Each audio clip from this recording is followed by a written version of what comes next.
Hello guys! For today's ulam, magluluto naman tayo ng pakbet.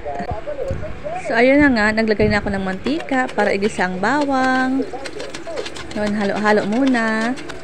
Sibuyas. Siyempre, pa-golden brown natin yan. Ayan na nga at golden brown na ang sibuyas bawang. Ilalagay na natin ang chicken giniling. Ayan nga mga beshi, medyo frozen pa. Kaya ayan, unti-unti natin hiwa-hiwalayin. At eto na, golden brown na ang ating giniling.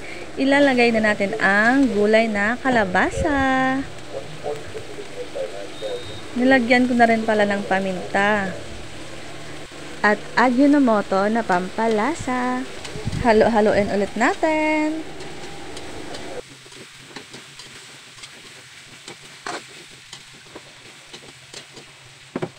At lagyan na rin natin ng isang tasang tubig para palambutin ang ating kalabasa.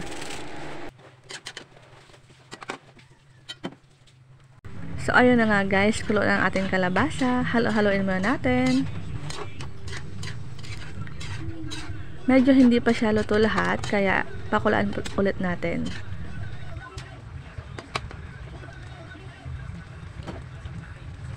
After maluto ng kalabasa, ilalagay naman natin ang mga natitirang gulay tulad ng okra, talong, at sitaw.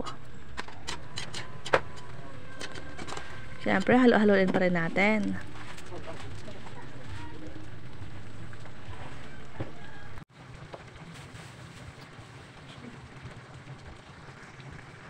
Ayun na nga guys, luto na ang ating pinakbet.